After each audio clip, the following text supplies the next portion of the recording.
તો ગુજરાત હાઈકોર્ટના પેપર અને ફ્રોન્ટ સંબંધિત પરિપત્રના વિરોધમાં દાહોદ જિલ્લા બાર એસોસિએશને ચોક્કસ મુદતની હડતાલની જાહેરાત કરી છે। આજથી દાહોદ જિલ્લાના તમામ અદાલતોમાં વકીલો ન્યાયિક કામગીરીથી અલિપ્ત રહેશે। હાઈકોર્ટ દ્વારા A4 size paper 75 GSM paper અને ચોક્કસ ફ્રોન્ટ્સ ફરજિયાત કરવાની સૂચનાઓને લઈને વકીલોમાં ભારે અસંતોષ જોવા મળી રહ્યો છે। આ મુદ્દે દાહોદ જિલ્લા બાર એસોસિએશને હાઈકોર્ટના ચીફ જસ્ટિસ, પ્રિન્સિપલ ડિસ્ટ્રિક્ટ જજ અને બાર કાઉન્સિલને ઠરાવ મોકલી પ્રિન્ટેડ ફોર્મ અને સ્થાનિક ફ્રોન્ટ્સના ઉપયોગને લઈને મંજૂરી આપવા માંગ કરી છે।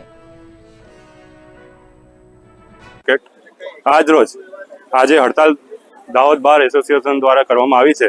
એનું એ કારણ છે કે ગુજરાત હાઈકોર્ટ દ્વારા જે પરિપત્ર બહાર પાડવામાં આવ્યું છે એ પરિપત્રમાં જે ફોન્ટ સાઇઝ જે લેખિત આપવાનું છે અને જે સાઇઝ પ્રમાણે જે અક્ષરોના સાઇઝ પ્રમાણે જે લેખિત આપવાનું છે એ યોગ્ય નથી અને એ વકીલ માટે તથા બીજા અસીલો માટે પણ અસુવિધાજનક છે। તેથી આજરોજ અમે આ હડતાલ પાડી છે અને જ્યાં સુધી ગુજરાત બાર એસોસિએશન દ્વારા અમને કોઈ માહિતી આપવામાં ન આવે ત્યાં સુધી આ હડતાલ ચાલુ।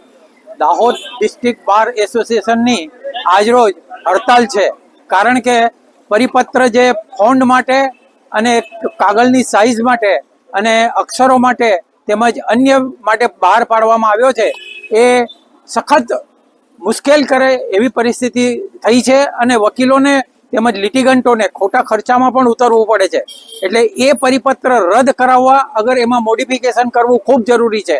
મોડિફિકેશન કરતાં પણ જે જિલ્લામાં જે રીતે કાર્યવાહી ચાલે છે અને કેસો રજૂ કરવામાં આવે છે એ જ પ્રમાણે પાછી પરિસ્થિતિ સર્જાય એ માટેનો આ વિરોધનો એક સદુપયોગ કરી અને દરેક વકીલ મિત્રો એકતાથી આજે બહાર ઊભા છે।